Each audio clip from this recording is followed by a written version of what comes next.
And welcome to the first ever episode of Free Speech Central. I'm Joe Marnie, and this is my cheeky friend. Len Bitopic. Thanks for that, Joe. We're going to start fighting already. And the objective of this program is to give you the chance to have an insight to some of the more controversial characters all around the world. And Joe, I think we've got quite an interesting chap with us today. Yeah, we're coming in with a bang. We really are. I'm really excited for this one, Len. It's our first ever guest, and I'm very, very pleased to welcome Mr. Tommy Robinson to the show. Hi, Tommy. Controversial is an understatement, actually. We don't want to scare you off, and we don't want you to scare our viewers off either. But thanks so much for doing this, Tommy. As Joe says, you are definitely outspoken, always in the news, and feared by the state by the looks of it, Tommy. How's that feel? How's it feel? Great. Absolutely great. No, do you know what feels good is that I've been active in this for 15 years.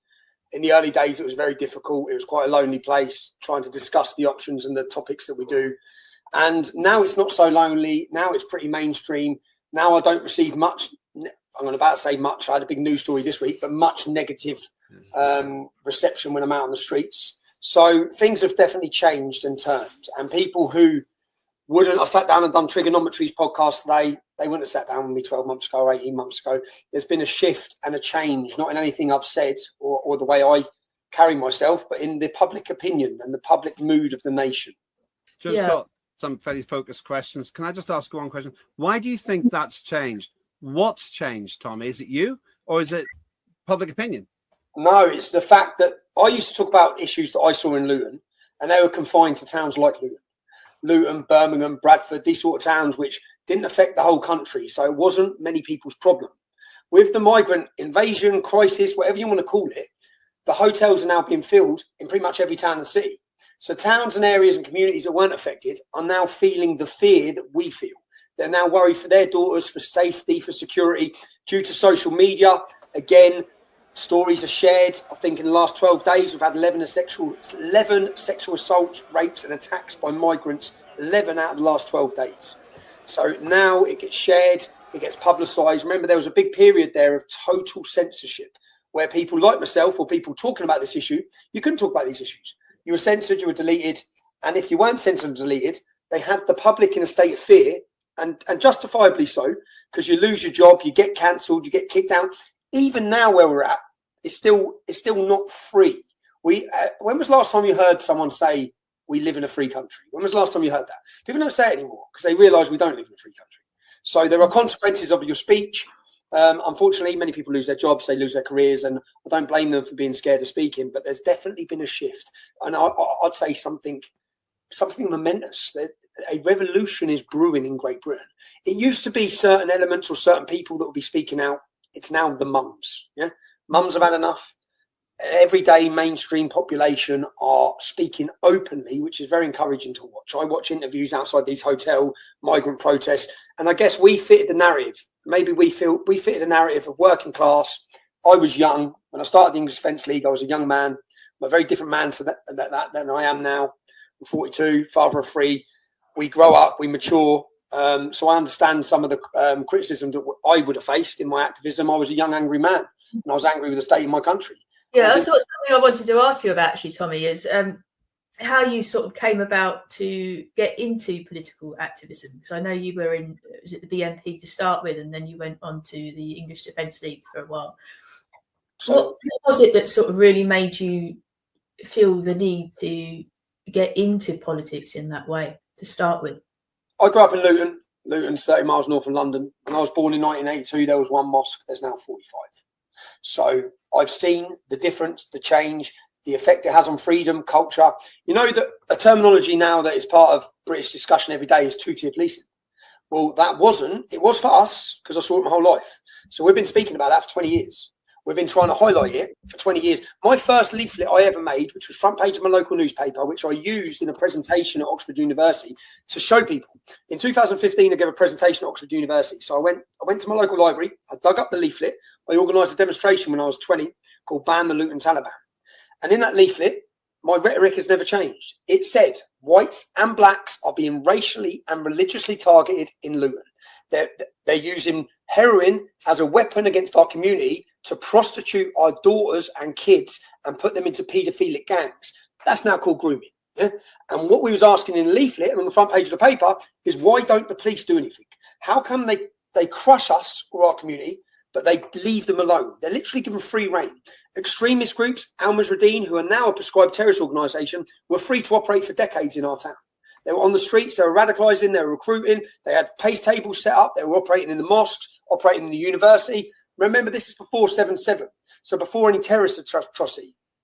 They were free to do this. So the reason I started my activism is because I was born in Luton. I witnessed things at my school. I witnessed hostility from the Islamic community. I saw the difference, the segregation, Muslim playgrounds, non-Muslim playgrounds, even down to the dinner hall. You'd have all the Muslims sat in the corner and everyone else sat integrated together. So there was zero integration, zero assimilation. We didn't do that as kids in Luton. That wasn't our problem. But I spoke about these things. And obviously in 2004, when I organised this first protest, it was after the Beslan school massacre. And I watched as Chechnyan jihadists took over a school in Russia. The families come outside the school. I can still see it now. The families come outside the school. The mums are outside the school. The terrorists have got the kids inside, and they started butchering them. And the mums fall to their knees, and they're holding their heads in their hands as they're listening to their children be butchered. When I watched that, you know, we've all had a light bulb moment. Everyone's had that moment. What was it that woke you up? That woke me up. I saw that, and I tried to think, this isn't one man that's done this. There's a whole group of people sharing the same ideology. What is that ideology? I started down the rabbit hole, started looking into the groups, understanding Islam. You're right about the BNP. 2004, at this time, when I held my first protest, I looked for who was talking about these issues. No one but the BNP. I then joined the BNP, and if there's a leaked membership from 2004 to say 2010, I joined for 1 year. I didn't rejoin. We set up a meeting in Luton. I was a young, active, I was in the Luton football element of young men that went to football together. And I went to a BNP meeting in the town. And when we got there, they said, he can't come in, he can't come in. They're on about the non-white lads in our group. And I didn't know that. I didn't know Nick Griffin was the founder of National Front or ex-National Front. I didn't know all these things. On the BNP's website, it had 10 policies that you'd have to be a moron to agree with.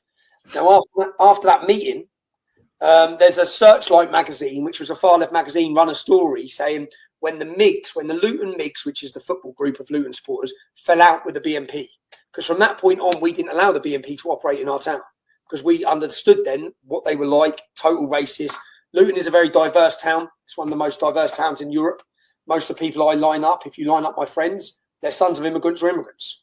White, English are a minority. There's never been a racial divide, and there's never been a racial problem. And I've never spoke about race. My problem and divide comes through religious lines, and that's where we're at. So that was my upbringing in Luton. I witnessed all these problems. My cousin was a victim of grooming gangs. I'd seen so much. Then our Soldiers' Homecoming Parade happened, and enough was enough. It was the final straw when we stood up, set up a group called United People in Luton, which then progressed into a national organisation called the English Defence League, which got a lot of flack and a lot of negative headlines at the time. It's funny you mentioned that, because it's one thing I wanted to ask you is, some people would say, why can't we all just sort of coexist as one group in a multi-cultural country? What's the problem with that? And I know some people kind of mix up religion with race, and obviously they're two completely different things, aren't they? They say that you're racist for bringing attention to these cultural clashes, which are really clashes of values, aren't they, rather than clashes of different races or different skin colours. I'd say we can. And we do. And when David Cameron, 2010, at the height of the EDL, he came out and made a statement day before our biggest demonstration, our Luton homecoming, and he said that multiculturalism has failed. Angela Merkel said the same. For me, I still see that as a weak, cowardly way of saying Islam's failed. Because the Sikh community, the Jewish community, the Hindu community, all the other minorities that have come to this country haven't failed. The Irish didn't fail, the Italians didn't fail. Any other communities come into this country, embraced it, and love it. The failure has come from Islam. Islam has failed. If we took Islam out of the UK now, get rid of it, totally get rid of Islam and out of the UK, that means we don't have the Islamic rape gangs. It means we don't have FGM. It means we don't have 40,000 Muslims on a terror watch list. In fact, we don't actually have terrorism in the UK. What do you think it is about Islam that is such a problem? I think you have to understand the ideology of Islam. You have to understand who Muhammad was. Look at Muhammad, look at Jesus. Jesus Jesus said, turn the other cheek, and Muhammad beheaded 600 people in one day. These are facts. Muhammad promoted total supremacy. It's an intolerant ideology against non-Muslims. So, but that doesn't mean, again, just so people understand, I grew up in Luton. Some of the best people I met growing up are Muslims. Yeah, that doesn't mean every Muslim is following Islam to literal interpretation. Separate Muslims from Islam. Muslims are people. If you hate people, it's bad. But it's your God-given right to have an idea on Islam, especially as we now have 4 million followers of Islam in the UK. We certainly have to look at who they see as the moral perfect example. Muhammad married a 6-year-old, had sex with her when she was 9, beheaded people, raped people, robbed them, pillaged. This is not a good moral compass for 4 million people in the UK. No wonder we've got a problem. You could say that if you chose the bad parts of the Bible, you could actually justify the Crusades and a lot of other stuff too. Is it possible that what you're really talking about is the use of religion, in this case Islam, as you're describing, to pursue very human bad behavior, if you like, but you could do the same about Christianity? Or do you think that's not a fair comparison? No, it's not. You couldn't do that with Jesus. If you lived your life as Jesus did, you're going to kill no one, you're going to murder no one. If you live your life as Muhammad did, you'd have gone and joined ISIS. That's the reality. You'd have been out there pillage. When people say Islamist, now we've introduced this word Islamist, and that's simply for people to feel comfortable criticising Islam. Now, when they say Islamist and separate it as a political ideology, I just ask, was the Prophet Muhammad an Islamist? Yes, he was. He enforced Islam on the population with the sword. He was an Islamist. So when we talk about, and as well, whether it be 4 times as many British Muslims went to join ISIS than they've ever joined the British military. 4 times. 40,000 British Muslims on a terror watch list. 3,000 of them are monitored 24 hours a day, 7 days a week, at a cost of £9 billion. These sorts of figures and these sorts of numbers, they're all right when you've got a 1% population. But as the Islamic demographic keeps doubling, when you get to 6-7% where we're at now, what will this country look like at 20%? When we look at the rape gangs across the country, Muslims make up, 5-6%, which means Muslim men make up 3% of the population. They're responsible for 84% of the convictions of child rape gangs. 30% of the men convicted are called Muhammad. Again, I'm not saying this tars every Muslim. What I'm saying is there is a massive problem. Why are there no Sikh rape gangs? Why are there no Hindu rape gangs? What is it different about this community that tolerates, accepts, and promotes this sort of behaviour? So again, I don't think when we look at ISIS, Al-Qaeda, Boko Haram, any of these, the Ayatollah, Iran, look at all these groups, are they all interpreting it wrong? Because they're all interpreting the same. So again, most Muslims won't take the literal word of the Quran. They don't. Yeah, most Muslims will take their religion like a buffet. They'll take the bits they like and ignore the bits they don't like. The problem comes when they literally take the word of that book in its literal interpretation. So, and behave as Muhammad is.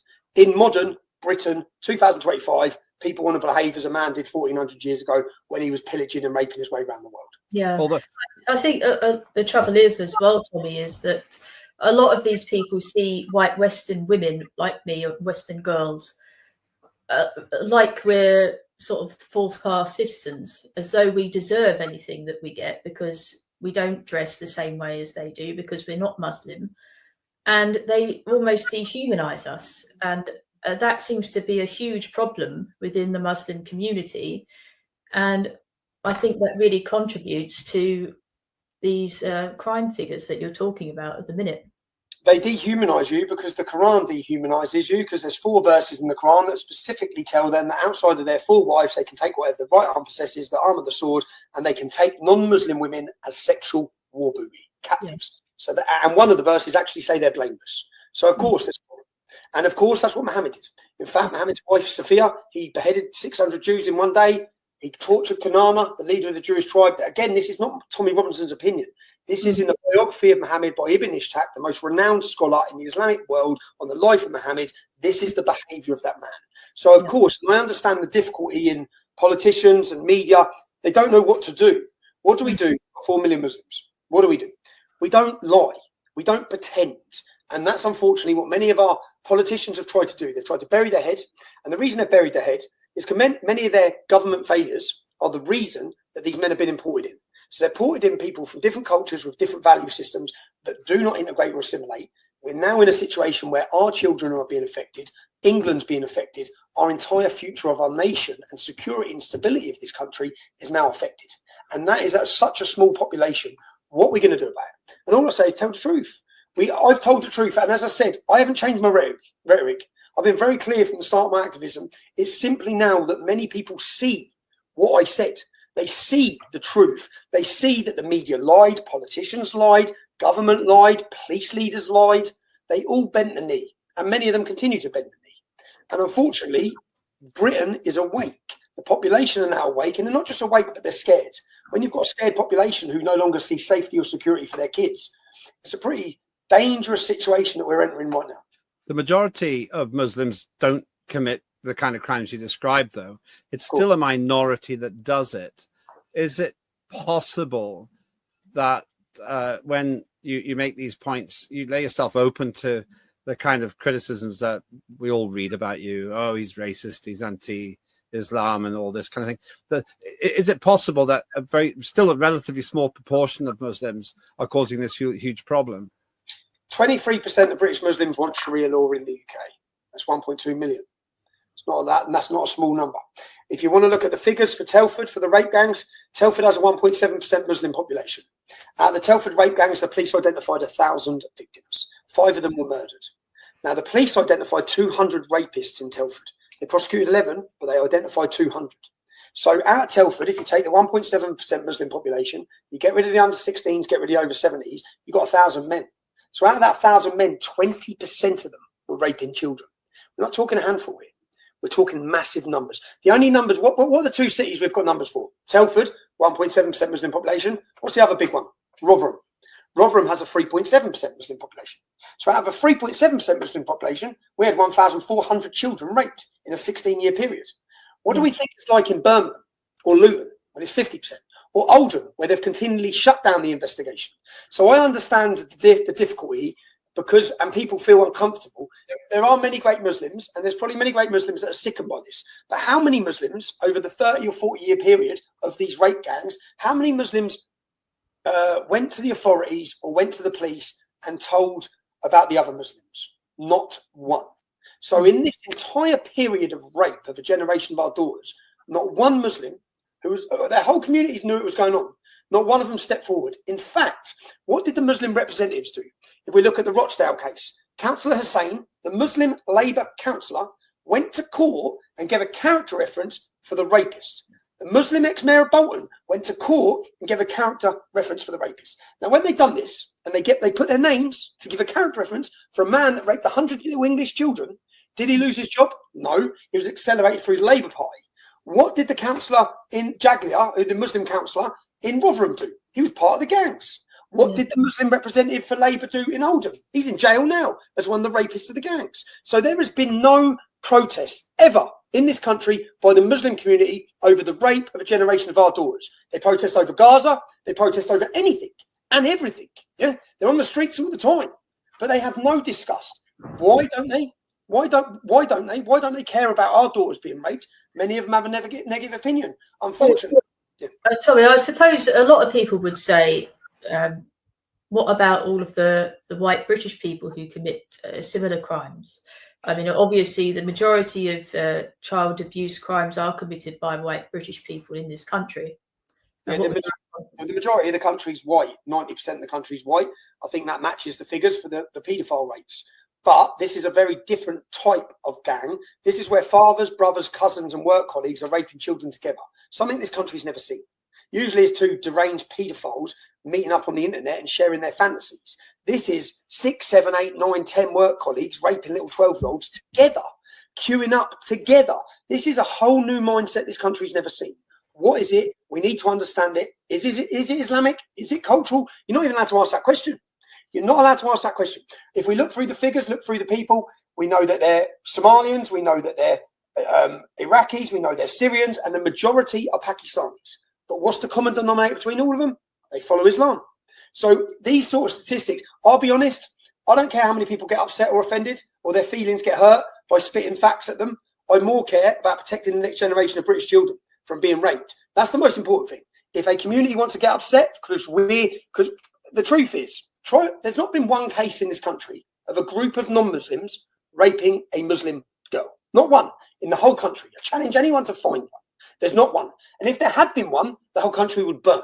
The whole country. And if there had been one, the leader of our country, Keir Starmer, Jess Phillips, would all be on their knees saying about how bad it is. But all of a sudden, somehow our daughters are collateral damage. Our daughters don't matter. For their utopia worldview, for their view that all cultures are equal when they're not, for what they're trying to engineer in this country, which is something that doesn't work, it's like mixing oil and water. Now, unfortunately, I think we should just tell the truth. And I know people sometimes get offended, they get upset. I'm at the point where I'm not really bothered, if I'm honest, about their feelings. Just putting it simply. I'm more I don't think anyone is anymore, Tommy, really. Yeah, I don't think anyone's. I think we've had enough. I think we've been pushed too far. And we were walking around worried about treading on eggshells, and now it's time to stamp on some feet. We don't care, right? Your feelings get hurt, well, we're hurting. We're affected. Our daughters are affected. Our women are affected. Do you know what? Women can't walk down the street anymore. They're scared. Do you know, I went to Ireland. I've done a documentary 2 years ago at the start of the migrant invasion of Ireland. And it's called Plantation 2, Rise of the Celts. And this is the problem we have in society. I went and wore a button camera. Yeah? You can watch this documentary at trfilms.co.uk. You can see all of our investigative documentaries there. But I went with a button camera and I walked to Killarney, where they've flooded all the hotels. Yeah? Killarney is one of the most beautiful tourist destinations in the world. Canadians, Americans are all travelling there. They filled all the hotels with migrants, with Somalians, with Syrians. They filled all the hotels. So I walk down the street with a hidden camera and I go up to women, Irish women, and just say, what's it like here now? Like, can I just ask you? And they're all like, oh, we can't walk the streets. I live there. I work there. My husband has to come pick me up to walk down this little road where we've been free all our life. And now we're getting sexually harassed. We're getting attacked. A woman was raped there. This happened. So they're all telling me that. And then I ask the women. So I get it all on hidden camera. And then I say to them, right, I'm a journalist from the UK. Do you mind if I just get you to say this on camera? And it's like, so this is how they feel. But they're not going to tell you how they feel. So when the media walk down the street with their big news crews, they say everything's fine. No, it's not fine. You've took the safety. You've took the safety of Ireland's women, and Ireland's experienced in 2 years. They've done it quick there. Remember, we've had it like a drip, drip, drip, drip, drip. As I said, last 12 days, there's been 11 rapes and sexual assaults. It's unthinkable. I think most people in the country would agree with everything that you've just said. But I guess the question is, what do we do about it? And this is where it becomes a bit of a problem matter. And I think some people, maybe like Nigel Farage, would say that maybe your method is a bit too inflammatory and it kind of gives the mainstream media the ammunition to call us all far right or to call us all thugs or whatever else. What do you think? Is there a middle ground where we can... I think if Nigel's worried about that, then he's 5 years behind because no one cares. No one listens to the mainstream media. Who gives a shit what they say in reality? Like, we can do a little video on YouTube now and it's going to get more views than Newsnight. It's like, you're gone. They're dead. They don't matter anymore. Yeah. If I look at my reach and look at our reach and we look at all the podcasters and different hosts, that's where the public are having their debate. They've been left behind. So if Nigel's worried about a few labels, he's never going to bring back the change that's needed. Yeah? Nigel, I saw an interview, which is really worrying because he said by the Islamic demographic by 2050 in this country is going to become so large that we can't alienate it. Now, I look at the demographics of Islam in this country, and I don't think we need to wait till 2050. We need to stop that. We cannot, and I saw Nigel make another comment that he's not bothered about the demographical change. Well, by 2041, white British are a minority. That is unacceptable. It's not racist. It's unacceptable. It would be unacceptable for Nigerians to become a minority in Nigeria, black Nigeria. It would be unacceptable in Japan. Now, unfortunately, I still think Nigel's walking around in the mode of operation 5 years ago, where people were worried. We were still worried. No one cares. So no one cares. I also, I don't know if he's going for the Muslim vote. It looks like he is. It looks like Zia Youssef's pushing for it. I just think, what part of Islamic ideology is it you want us to integrate with? Or I suppose the question is, how do we actually initiate the change? Because I think we all agree with what you're saying, but how do we actually change things for the better? I think that obviously you are very good at mobilizing people, and that's kind of what you do. You get everyone really fired up, and they should be fired up. I was a member of Parliament for a long time, and this was all happening while I was there. No one in between 97 and 2010 was talking about it. Nobody was talking about the things you were saying, even though we know that countless tens of thousands of girls primarily were being raped. Now, how do you make a change? Nigel Farage is trying to change the government. How do you make this change if you've got an establishment that it seems was quite willing to turn a blind eye to all this for whatever reasons they had, perhaps self-interest and votes? Well, when the country's ready for political revolution, which it is now, you don't fill the party with the same people who were there doing nothing about it, if I'm honest. The same with the media. So I think that the country's ready. And I think that, you're right. If you look at all the years, forget the grooming gangs, forget the rapes, look at the jihad attacks, whether it be 7/7, whether it be Salman Abedi's attack at Manchester, whether it be Westminster Bridge, whether it be Borough Market, whether it be Lee Rigby being beheaded. In all of those attacks, not one member of parliament discussed Islam or the teachings of Islam, or maybe can we talk about Islam in parliament? So since William Gladstone or Churchill, there's not been one single person that's raised that thing. And unfortunately now I see Nigel taking the same stance, which I wish he didn't.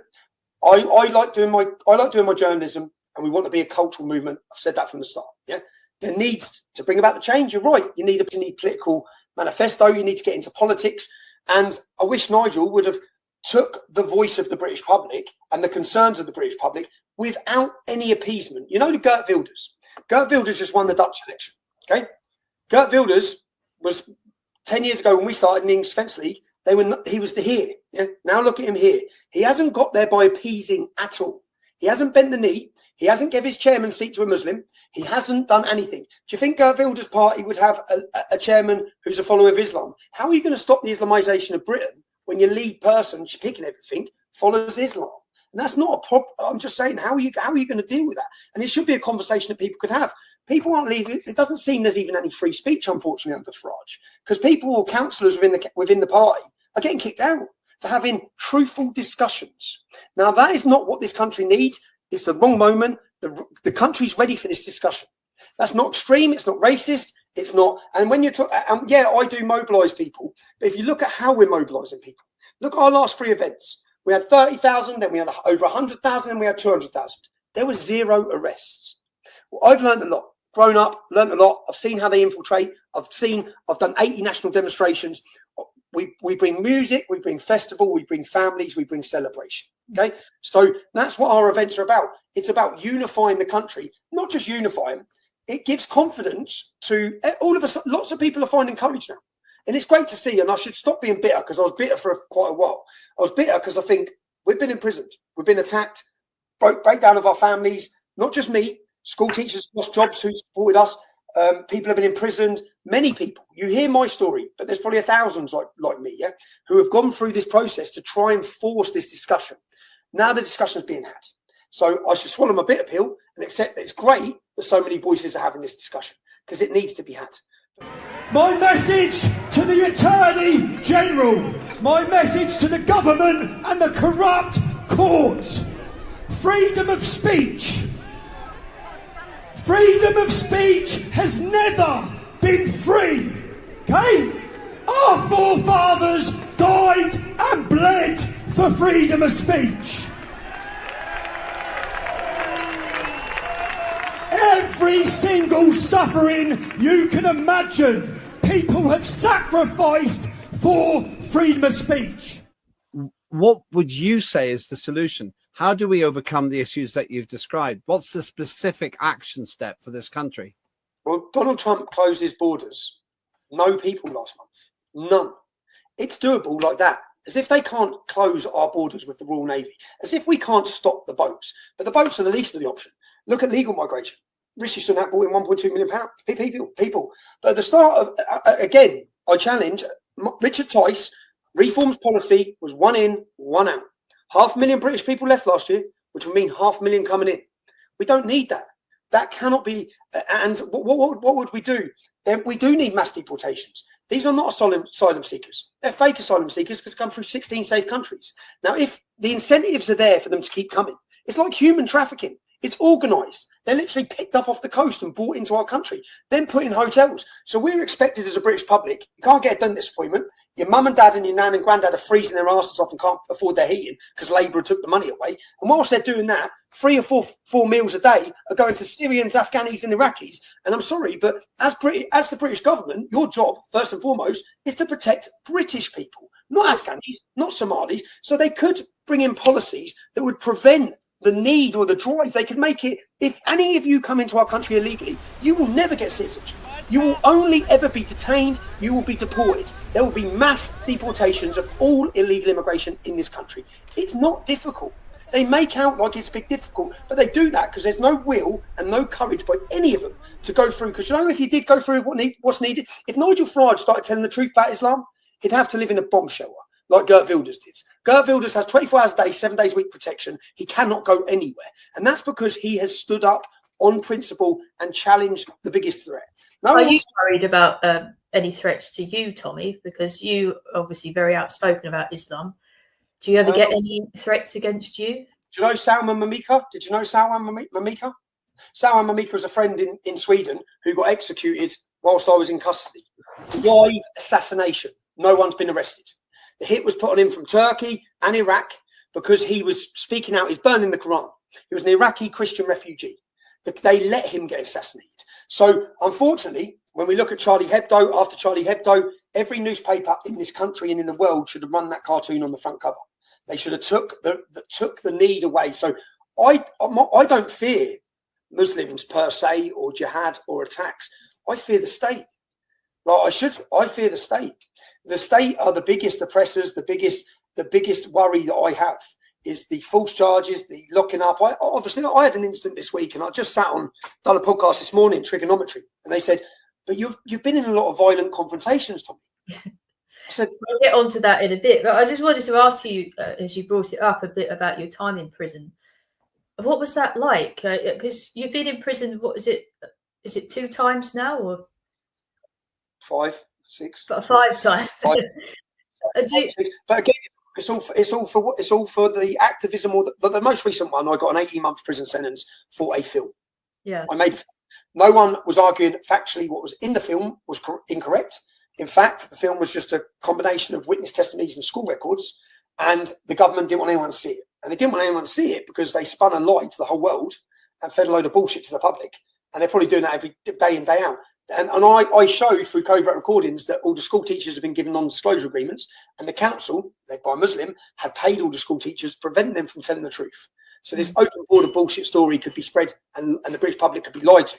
Now, that film got me 18 months in prison. I spent 7 months on solitary confinement. It wasn't good. It obviously wasn't good. I still don't feel right now. I've had problems from it. I had problems the last time from solitary confinement in 2018. So did you spend the whole time of that sentence in solitary? I spent the whole time in solitary. I went into Woodhill prison and left without seeing another person. Why did they put you in solitary confinement, Tommy? Well, they said for my safety. It was a civil offence I was in for, remember?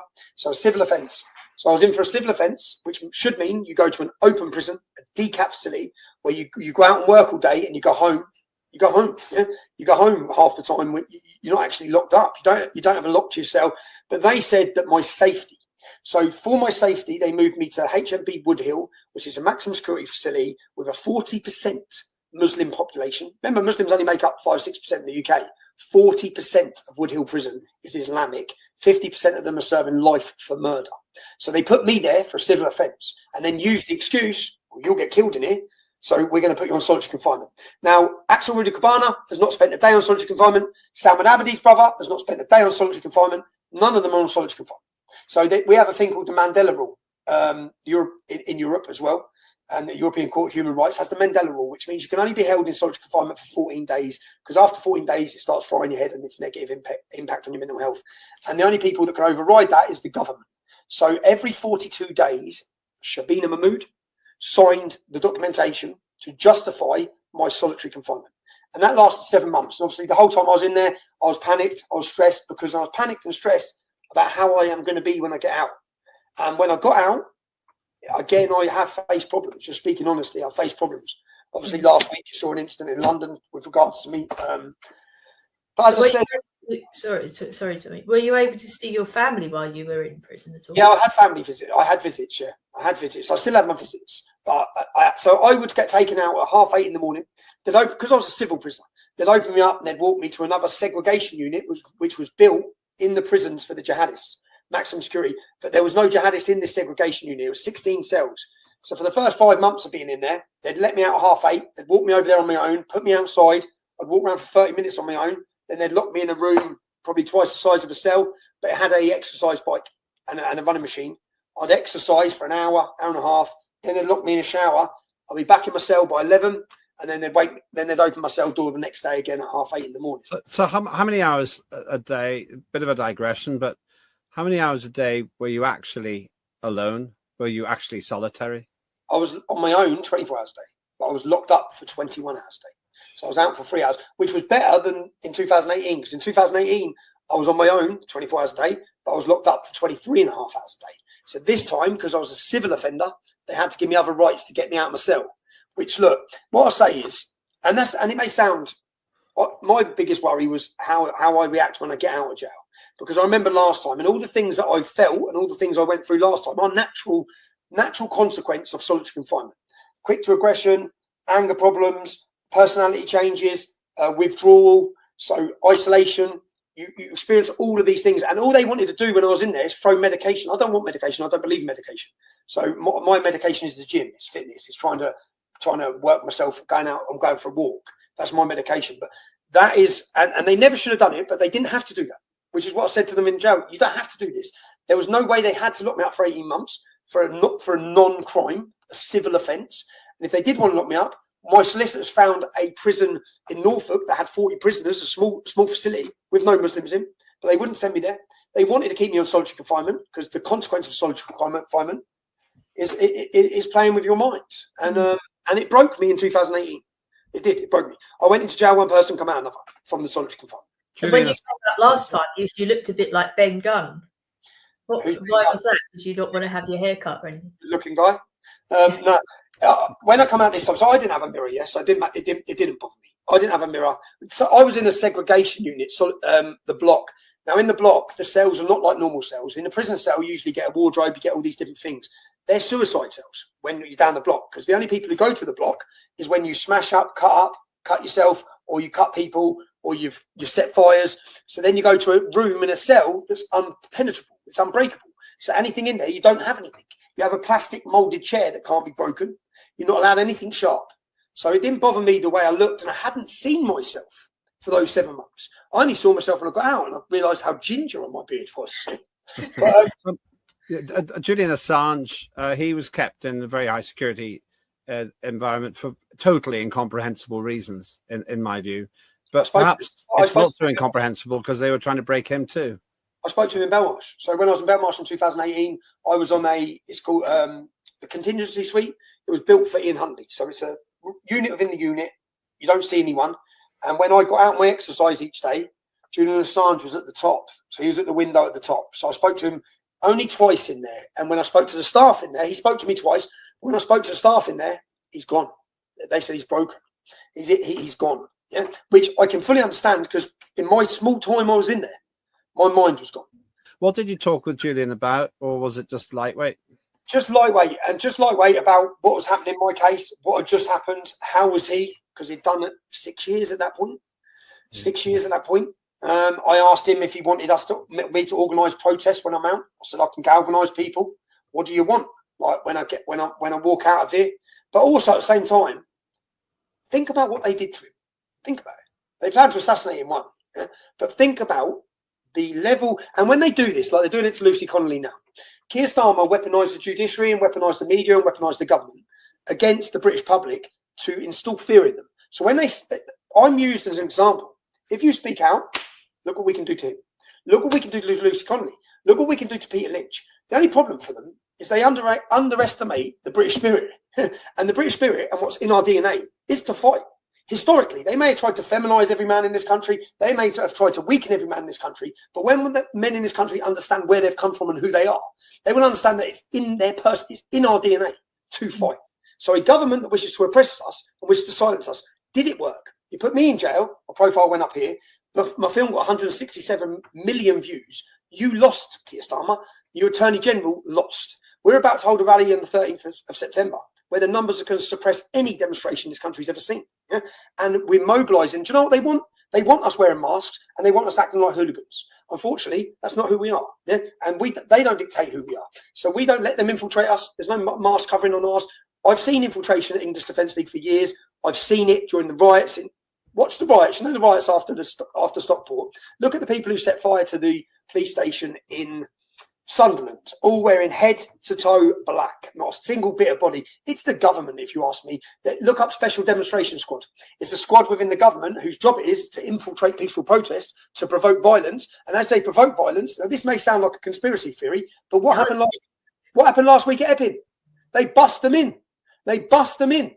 Now, without social media and without citizen journalists, you wouldn't even have known that. All you'd have seen is the headlines of people clashing, and they'd have said far-right thugs, racists, to take away the legitimacy of the Epping community, the mothers, and I nearly took away the legitimacy of it because I said I was going to go there, and then realised what a stupid idea that was, because it fuels the fire, it gives the media the opportunity, it gives the government the opportunity to not listen to them. So I think what's happening now is very encouraging because it's organic, it's community-led, and it needs to stay that way. And organisations, banners, political parties should stay the hell out of it. And let the communities come together and form their own leaders. And I think there's 16 protests tomorrow outside migrant hotels. Keir Starmer thought they'd silenced it. They thought they'd shut everyone up. Will you be going to any of these protests? No, I won't. No, I'm sad. To be honest, last week I had the biggest scare I've ever had in my life. Yeah, it's the worst week I've ever had in my life. As I said, I've come out of prison. I haven't been right. I'm in. I don't have. People say, like the lad said it earlier, you're continually being involved. There's lots of videos of you fighting. I said, okay, well, Nigel Farage's got £500,000 security each year. Take that away from him and send him on the foot patrol that I have to walk. I don't have security. I walk through Luton. I walk through London. So last week I was in London all day on my own. Yeah, we've got to ask you that one, Tommy. We have to ask you what happened in St Pancras the other day. So in St Pancras, I'd had a positive day. I'd met the stage, PA, screen guys. We'd organised the rally. I'd gone and done Brian Rose. First time I met him, quite an eccentric gentleman. I liked him. Went and met him, done his podcast, come back through, and I don't realise at this time, but as I walk through, a gentleman comes straight in my face, yeah, in my face in St Pancras. He's threatening me, he's abusing me. I tried to get away from him. I'm backing off the whole time, saying, mate, fuck off, right? And I was watching him, and I'm on edge anyway. I'm not, anyone knows me, my family know. My back's to the wall everywhere I go. If we go out for a meal, back to the wall. I have to be able to see everything. I'm watching everyone. And even someone will say, someone to your right, I said, I've already seen it. Yeah? I'm watching everyone. Yeah, because I'm waiting for someone. I've been hit too many times. I've been knocked down too many times. I've been attacked too many times. So I'm constantly waiting. But this gentleman's in my face. I'm moving backwards. I'm trying to get away from him. I warn him so many times. Get out of my space, because I'm looking at him thinking, I know what you're trying to do. He's trying to get within distance of me to come around me so he can punch me. And I warned him, I will defend myself, mate. So get away from me. Now, what happened is that he follows me for 2 minutes through the whole underpass at St Pancras, and he's blocking my way. He's getting in my way. I get round him in the end to get away. I get to the top of the escalators, and then I think, he kicked me down the stairs. He's coming behind me. So I step back, and as I step back to let him go, he turns. I say, go on, you fat prick, do one. And as he turns round and comes at me. Now, the worrying thing for me is there is a little audio of this, which people didn't know there's an audio. So there's an audio of him screaming at the top of his voice and aggressively charging at me. Yeah. Now, at that point, I've got no choice. I've tried everything. I've tried to negotiate. I've tried the peacemaking. At this point, it's him or it's me. It's me ended up on the floor, it's him ended up on the floor. Now, unfortunately for him, it's him that ended up on the floor. Now, I didn't savagely beat him. I didn't jump on him. So I defended myself. And I was worried when I saw him. I was worried. The first thing I done was I contacted the police. The first thing I done was contacted the police. In fact, I don't know if you've listened to it. I'll let you can listen to it now if you want. So all these stories that were coming out in the media. I don't have Enjoy tomorrow. I You may disagree with Tommy, but come on, freedom of speech. They don't believe it. His order started at 2 o'clock. They changed the time to 10. I'm mad. I'm not around. Which journalists are you from? From the agencies. Agencies. Which media are you? But this is so I contact the police straight away. Yeah. Can you hear that? Fucking hell. So I was on the way to get my train home, and I've had some lad come up starting at me, swearing up to me with his clenched fist. I've stood away, told him to fuck off, told him multiple times just fuck off. He's carried on walking, carried on chatting shit. I got to the top of the stairs and I called him a fat cunt, and then he's turned around, he's gone, yeah, you want to try me? Clenching his fists, turned around. I can't wait for him to knock me out, yeah? He's a big old fat fella. So I've defended myself, and then he's come at me again. But he's ended up asleep on the floor. Now I'm worried about him. I didn't have any other situation. There's nothing else I could have done, yeah? Other than wait to get fucking knocked down. But I don't know he's all right. I couldn't wait to see if he's all right. Mate, I'm in central London. It's going to be 2 minutes before I'm spotted, and other groups are going to come, Muslims are going to come. I'm on my own. So I've left and got out of there. So I'm making contact with you, Wayne. I don't know what else to do. I've rang my solicitor just to say, look, get me an interview, a voluntary interview. I'll talk to the police. I've got nothing to hide. He come at me. I'm just hoping there's CCTV that shows him aggressively walking towards me with his fist clenched, and then shows what's gone on. But yeah, just making contact. I don't know what else to do, Wayne. Yeah? Now, Wayne is our liaison officer for our demonstrations. Each one is our Scotland Yard link for the police. So I talk to him all the time, yeah, to organise our events. So I contacted him, and then obviously I had a pre-booked trip. I didn't run away, which the media was saying. I booked it 3 weeks before, which I showed the police. And then at 6 o'clock next morning, my solicitors contact the police. What do you want him to do? He's back on Monday. That's fine. Tell him to come in. Now, at this time, I'm seeing forensic tents. I'm thinking the man's dead. And I've been so scared because I'm thinking they'll get rid of the CCTV. It's just going to be me hitting a bloke. But luckily, when I got to interview, he was far worse than I even remembered. One should be prosecuted. He should be prosecuted. So when he was coming at you, was he saying anything to you? Yeah, he said he could end me. The first thing he said, I'll end you, you little shit. Yeah, it's like, mate, go away, man. But he was drunk, yeah? And I don't blame him now. I don't blame him, yeah? Because he has a negative opinion of me based on the media and smear campaign against me. So he doesn't know me. If he spoke to me when he wasn't drunk, he'd probably realise I'm not the guy he thinks I am. Now, I wish him a full recovery. I do, because he had a blood clot on his brain. And I didn't want that. So the worry I had after that, and then I think I had to FaceTime my kids, cry my eyes out, saying I'm gone. I'm going back. They're going to remand me. I know what they're going to do. They're going to hold me on charges. They're going to remand me. I'll spend a year on remand. When I got back and the police played the interview, the full tape's there. So it totally exonerates me, which is why I keep saying, release the tape. Yeah? Let the public see. Because unfortunately, there's many instances like that where I've been forced to defend myself. That doesn't make me a thug. Doesn't make me a hooligan. It makes me a man that's going to defend myself.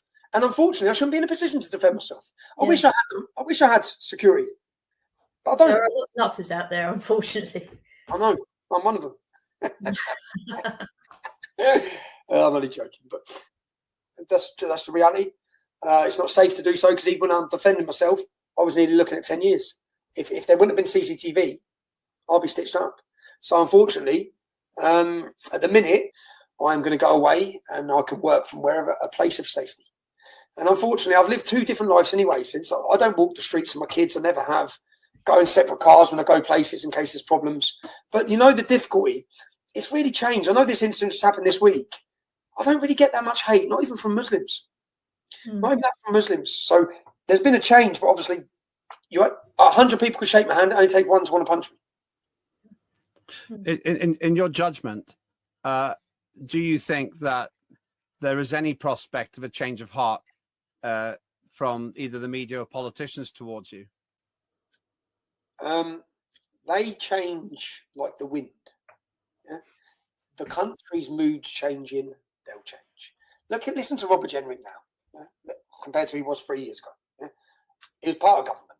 Yeah? Look how strong he's talking now. Why is he talking strong? Why is he so on that now? Because he knows the mood of the country's changed.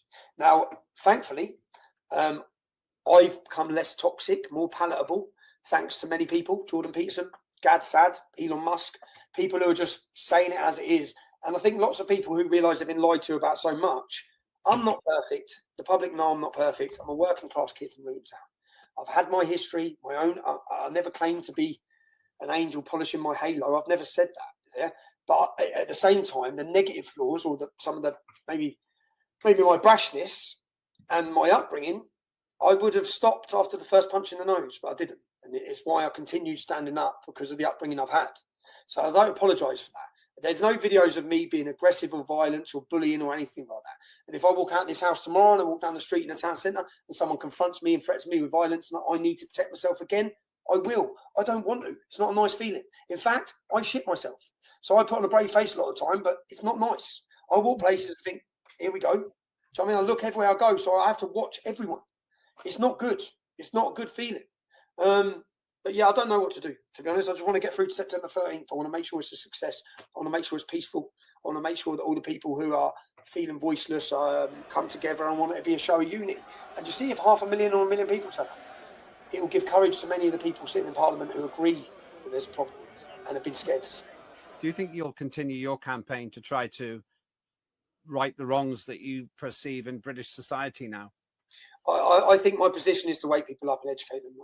I think that I want people to see what I've seen and understand what I understand and the dangers this country faces. And I think I can do that through my journalism. So I've said many times, people never used to judge me as a journalist. Watch my documentaries, watch Panodrama, it's the best expose of the BBC, watch my 5-part series, The Rape of Britain, watch Lawfare, watch any of them. We are good at what we do, yeah, and I have a passion in it, and I enjoy changing people's opinions. When I make a video or make a documentary and I read the comments, I get a buzz of knowing I help wake those people up.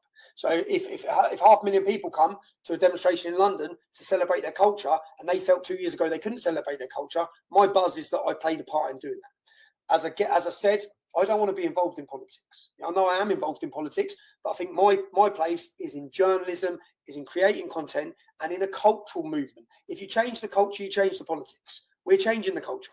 Bit by bit, we're changing it through peaceful means, through celebration, through identity, and focusing on our community and our culture. So that's what I want to do. That's what I want the future to be for me. What's the probable future for me? Probably sat back on solitary confinement, unfortunately. Crazily enough, I've got a terrorism charge on the 13th of October. So I don't know. So no chance of putting your feet up and just having a glass of whiskey with your slippers on or anything? I don't sit still. I never have. And do you know what? I wholeheartedly believe in everything I say and do. So the risks I've took, I think the country, if the country doesn't awaken to the problems and we don't solve these problems, we don't have a country. We don't have, you've got 1,000 years of English Christian history in this country, and it's nearly been given away in 70 years. Imagine we as a population, as British men, when you look at the history of Britain, imagine we sat by and didn't do anything, and didn't rise up, and didn't come together, and didn't stand up, because we were scared of being called racist. It's insane. It's absolutely insane. So the time's passed, that's gone, people aren't going to tolerate it anymore.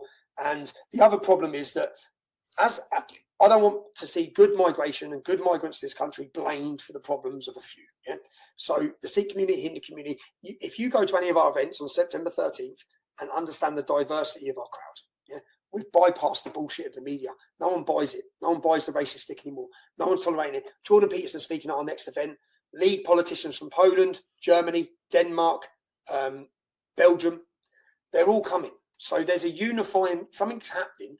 And there's also a Christian revival happening where we've lost our identity and lost our culture and lost our belief in this country, and a void's been filled, not just by Islam, but by other ideologies, whether it be LGBTQ+, Marxism, communism. They're filling a void. They're filling a void because we've been under attack. Christianity's been under attack. We need to understand where we come from. And where we come from is a Christian culture. What's your message to the country, Tommy? Message to you, Lembit. Message to you, Joe. Come down September 13th and experience it yourself. It'd be total opposite to what you would have thought from the media. And my message to people is the time is now. We're running out of time. So send a message to the establishment. Let them know that you're not scared. You're not going to be silent. You're going to exercise your free speech, and you're going to unify. And that banner of Unite the Kingdom, I think this is our MAGA. This is our MAGA, and they're not putting it, and it's not going away. So do let us know in the comments as well. We want to know your opinions, because we're about free speech and letting you have the right to listen to people like Tommy and make your own judgment without any filter in between. Thanks to Tommy, thanks to Joe, thanks to the team, and thanks to you for daring to watch and to think for yourself. See you soon.